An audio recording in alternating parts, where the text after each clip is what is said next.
Chers compatriotes, chers amis africains, je vais prendre quelques minutes pour m'adresser à vous relativement à l'actualité ou ce qu'on essaie d'imposer comme actualité au Sénégal en ces jours, alors que le monde est préoccupé par des questions beaucoup plus stratégiques, beaucoup plus vitales pour l'avenir du monde.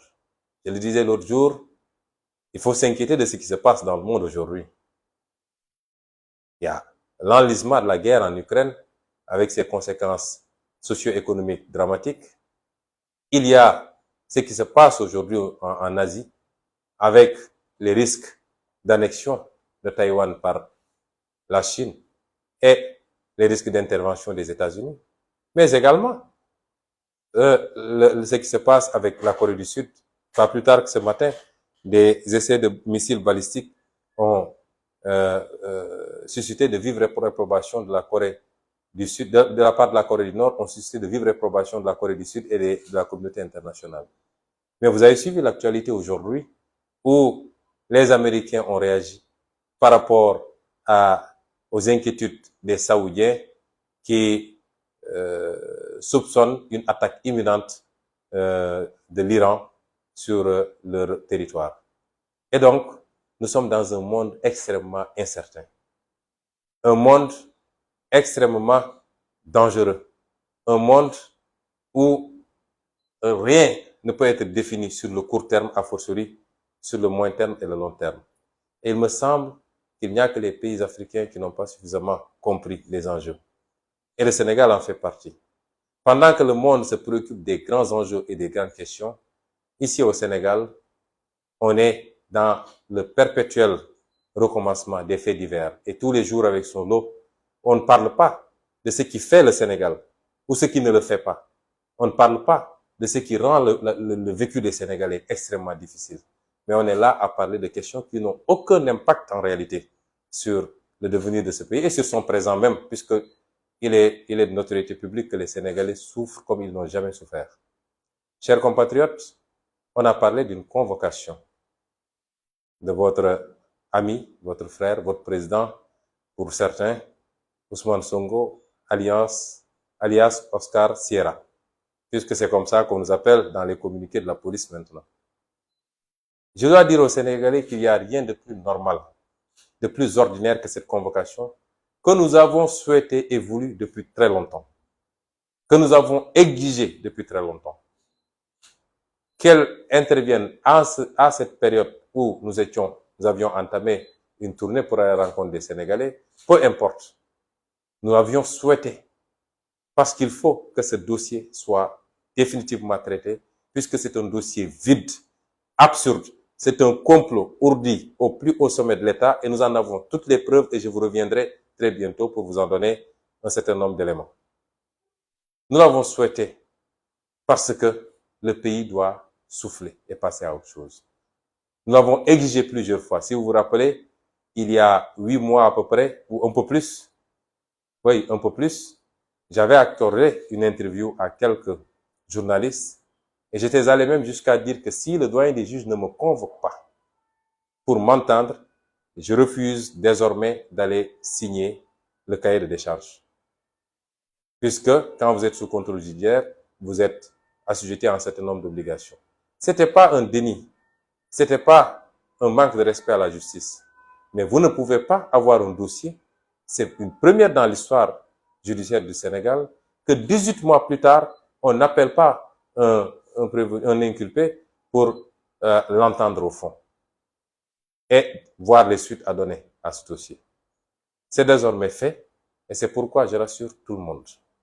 C'est un dossier le plus ordinaire possible. C'est une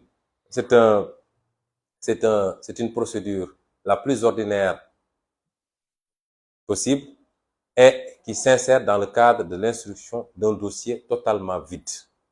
Et demain donc, j'irai répondre tranquillement. Et je rappellerai aux Sénégalais et à tous ceux qui suivent à travers le monde que je n'ai jamais refusé d'aller répondre à la justice. La première fois qu'une convocation m'avait été remise, j'étais encore revêtu de mon immunité parlementaire. Et vous savez très bien que la loi est très claire. Aucun député ne peut être poursuivi, entendu ou emprisonné durant l'exercice de son mandat, et particulièrement en cours de session. La gendarmerie n'avait pas à me convoquer et j'ai refusé de déférer, ce qui avait amené les premiers incidents devant mon domicile.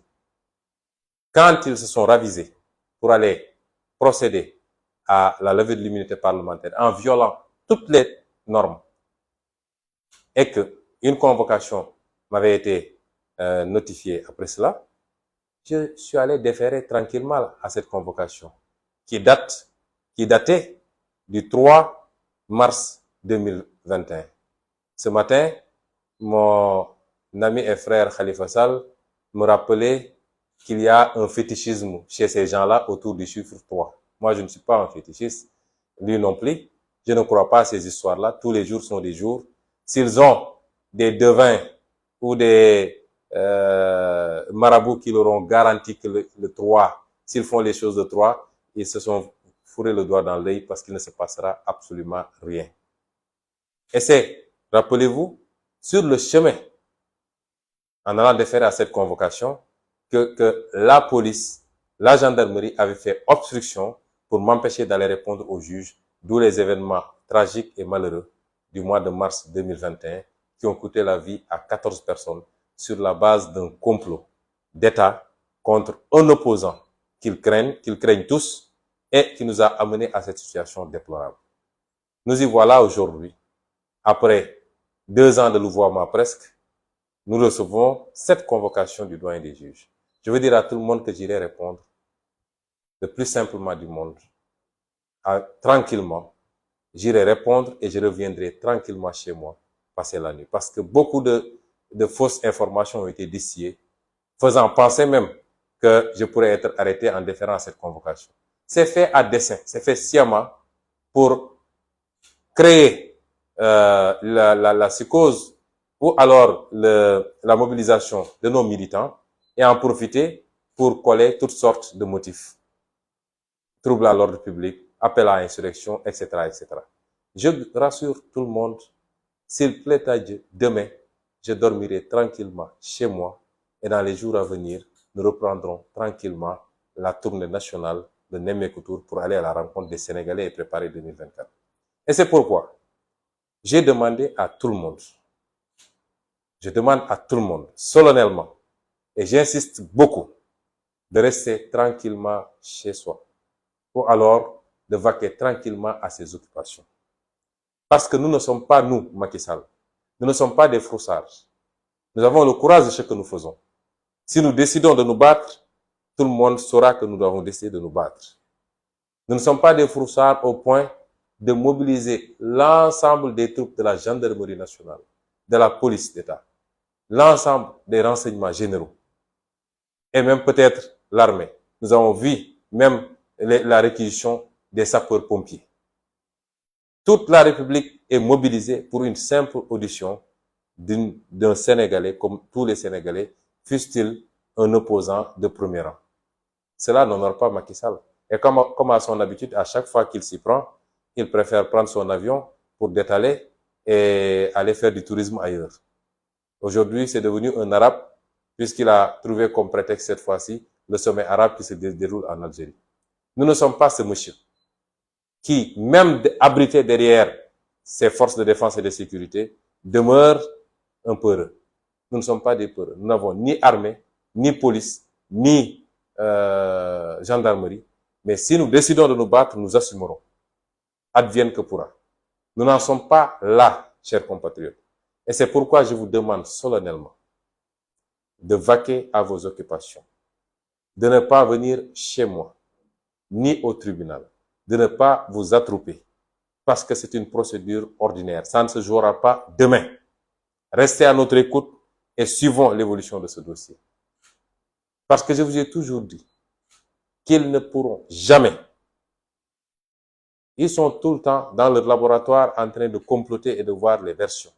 Ils ne pourront jamais m'atteindre avec ce dossier, ni m'emprisonner, ni m'empêcher d'être candidat en 2024. Jamais de la vie. Ce combat, vous l'avez gagné, vous, le peuple sénégalais. Vous l'avez gagné en mars 2021.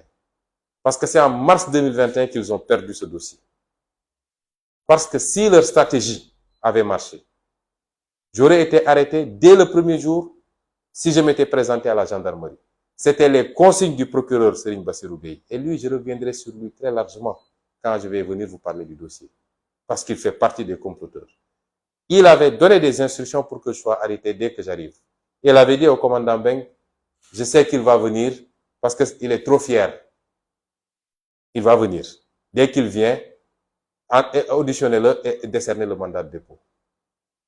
Ce dossier, vous l'avez gagné quand vous avez refusé que je sois emprisonné sur la base d'un complot et que tout le pays s'est mobilisé durant cette période-là pour faire face aux comploteurs à la tête desquels se trouve Macky Sall. Nous avons gagné ce dossier-là en ce moment. À partir de ce moment, il ne restait qu'une option. C'est essayer de jeter l'opprobre.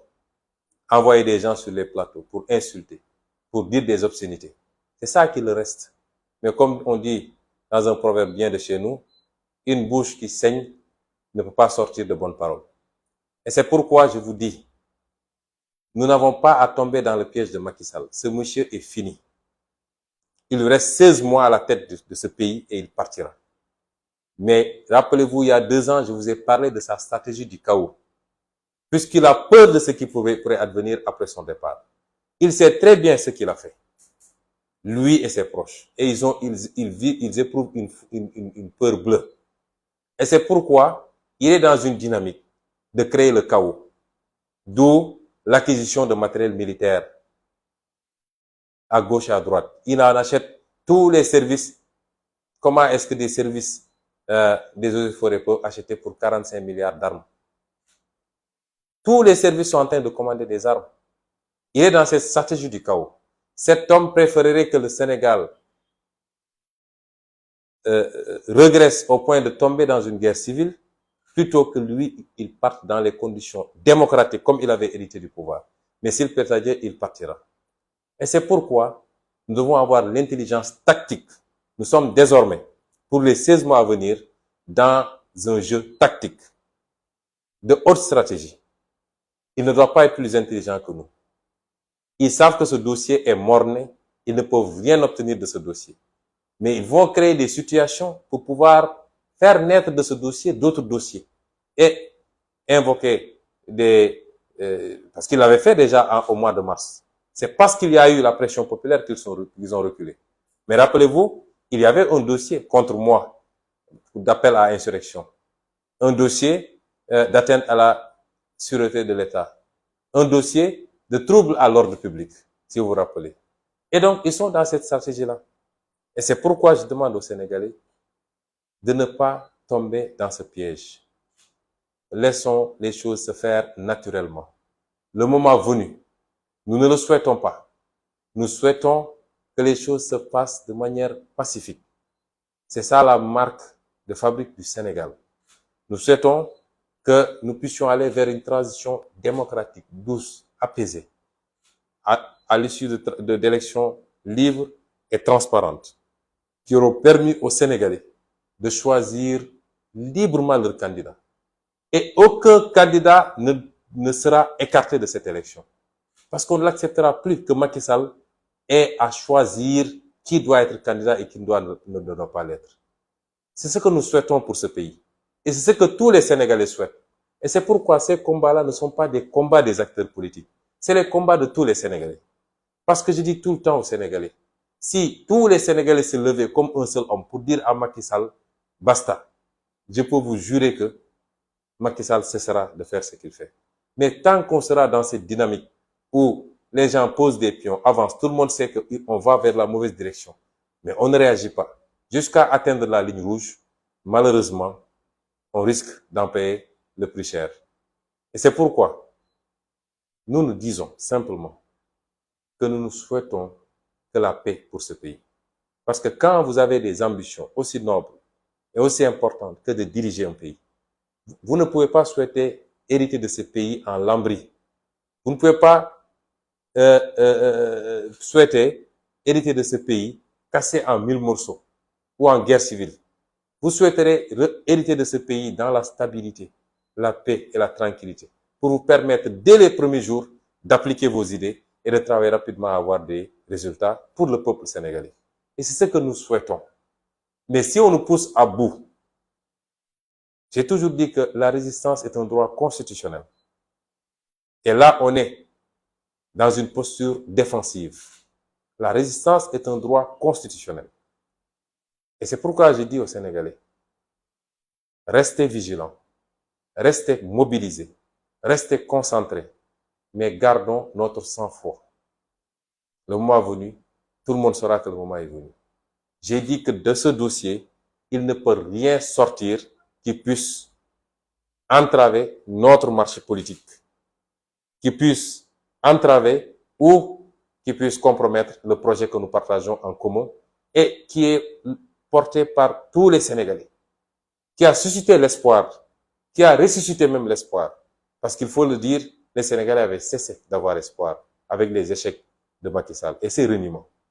Et ce projet, il est sacré, non pas par rapport à la personne d'Ousmane Sonko, mais parce que si on rate ce virage, si on rate ce tournant, le monde étant ce qu'il est aujourd'hui, comprenez que c'est encore des décennies et des décennies de domination et de souffrance pour notre peuple.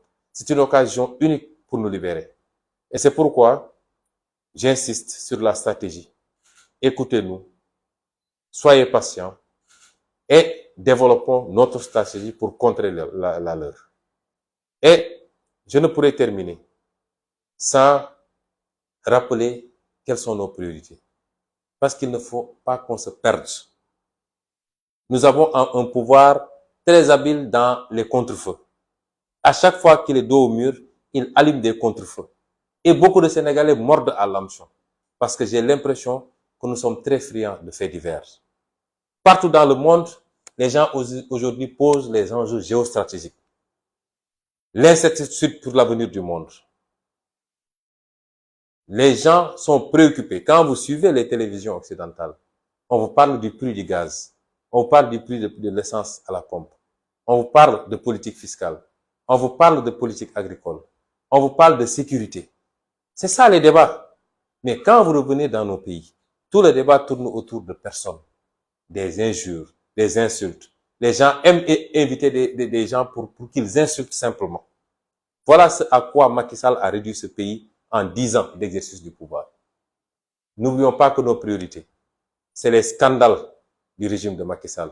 Et le dernier en date, c'est ces 45 milliards d'achats d'armes par le ministère de l'Environnement, qui n'en est pas habilité, et en tout cas qui n'a pas besoin de toutes ces armes-là, et commandé à un fournisseur réputé être un trafiquant d'armes recherché même chez lui. Et c'est sur le gâteau, tout ça découle de ses relations avec une certaine famille israélienne. On y reviendra plus largement. Ce pays est en danger et les Sénégalais ne le savent pas. Parce que Macky Sall, dans son obsession de rester au pouvoir, dans sa boulimie du pouvoir, mais par rapport à des pratiques malsaines, est allé faire des alliances avec le diable. Et vous ne pouvez pas savoir l'ampleur de ce phénomène. Vous ne pouvez pas savoir. Les Sénégalais devraient avoir peur de ce qui se passe. Parce qu'il y a des milieux, quand vous y mettez le pied, c'est un engrenage. Et ces gens-là ne vous lâcheront jamais plus. C'est des gens qui peuvent déstabiliser un pays, qui peuvent fomenter des mouvements, qui peuvent armer des rébellions et des mouvements insurrectionnels. C'est des gens qui peuvent fomenter des coups d'État même. Et aujourd'hui, il faut avoir peur pour notre pays. Et c'est pourquoi l'enjeu de 2024 est capital. Nos priorités aujourd'hui, c'est le coût de la vie. Mais les Sénégalais souffrent. Quand on vous dit que désormais le kilo de maïs, le kilo de mil est à 600 francs ou 700 francs même dans certaines zones. Le riz, n'en parlons pas. L'eau, l'électricité. Les gens ne se soignent pas. L'agriculture est par terre. Je viens d'une tournée dans le monde rural. Ils n'ont pas de semences. Ils n'ont pas d'engrais. Et quand ils terminent, ils ne trouvent pas de clients ou alors on leur donne des prix très faibles. Et ces gens-là souffrent dans la dignité. Quelquefois, ils ont du mal à plier les 2 repas. Voilà la situation du Sénégal. Voilà nos priorités. Nos ressources naturelles dans un contexte mondial qui est ce qu'il est. Et tous les prédateurs ont les yeux rivés aujourd'hui sur le Sénégal. Et Macky Sall en a déjà satisfait beaucoup parmi eux. Voilà nos priorités. Et voilà pourquoi l'enjeu de 2024 est un enjeu capital pour notre pays. Et n'oublions pas, n'acceptons pas qu'on nous détourne et qu'on nous divertisse. Ce qui s'est passé est une bonne chose, au moins sous l'angle de la possibilité que ça nous a donné de jauger et de voir. Parce que pour une simple audition, Macky Sall a dû rameuter tout ce qu'il compte comme force de défense et de sécurité, jusqu'aux sapeurs-pompiers. Il a même mobilisé les jeunes qui sont en formation à Fatick, qui n'ont même pas terminé, 12 escadrons de jeunes non formés qui vont venir. Et c'est pourquoi il y a tout le temps des bavures quand il y a des manifestations, parce qu'on prend des gens qui ne sont pas préparés. Mais ce qu'on doit retenir comme enseignement de tout ça, c'est que malgré les intimidations, il se bombe le torse. À chaque petit événement, il sort des chars à tous les coins du Sénégal pour essayer d'intimider les Sénégalais. Malgré tout ça, il n'a pas les moyens de faire face à un peuple qui n'en veut plus. Il ne peut pas faire face à un peuple déterminé à lutter contre la tyrannie, les tentatives dictatoriales et la prévarication de ses ressources. Il n'a pas ces moyens-là. Et au moins ça aura servi à cela. Je ne terminerai pas sans remercier un certain nombre de personnes, le peuple sénégalais dans sa globalité. Parce que depuis quelques jours, vous ne pouvez pas imaginer ce que je reçois comme message, comme appel. J'ai dû même éteindre mon téléphone. Je sais que le peuple sénégalais nous porte dans son cœur. Je veux rassurer ce peuple que si on se bat, si on est prêt à donner notre vie, c'est par amour pour ce peuple. Particulièrement les jeunes qui méritent mieux que le sort qu'ils vivent actuellement. Je veux dire à ce peuple que notre combat n'est pas un combat pour être élu président de la République. Non. C'est pas un combat pour aller chercher quelque chose en termes d'avantages personnels. Non. Ce combat est un combat fondamentalement patriotique. Parce que nous sommes convaincus que nous avons les moyens de récupérer notre destin national. Nous avons les moyens de nous réapproprier notre souveraineté. Nous avons les moyens de faire beaucoup mieux et beaucoup plus pour chacun et chacune des Sénégalais et des Sénégalaises. Voilà le fondement de notre combat. Et Dieu ne triche jamais. Si le peuple est très attaché à notre personne, c'est parce que le peuple sent que notre combat est très sincère. Je voudrais remercier également la conférence des leaders de Yewwi Askan Wi, qui a été formidable. Certains ont dû suspendre leurs activités à l'étranger, Khalifa Sall, Déthié Fall, pour faire plus de 6000 km et venir aujourd'hui se mettre à notre côté, même si j'avais insisté pour leur demander de continuer leurs activités.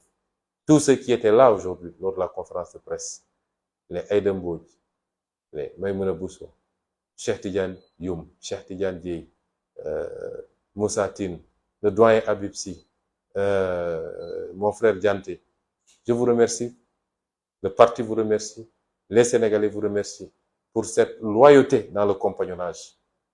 Les gens ne savent pas la nature des relations qui nous lient. C'est pourquoi ils peuvent épiloguer souvent pensant pouvoir créer le hiatus entre nous. Je remercierai également mon frère Barthélémy Diaz qui est revenu depuis 3 jours et qui s'est immédiatement enquéri de la situation et qui, n'eût été mon message, aurait été demain à la première heure chez moi. Je remercie le président Malick Gakou qui a pris des positions également, de même que monsieur le ministre, le professeur Mary Teuw Niane et le procureur Alioune Ndao pour leur sollicitude, pour leur solidarité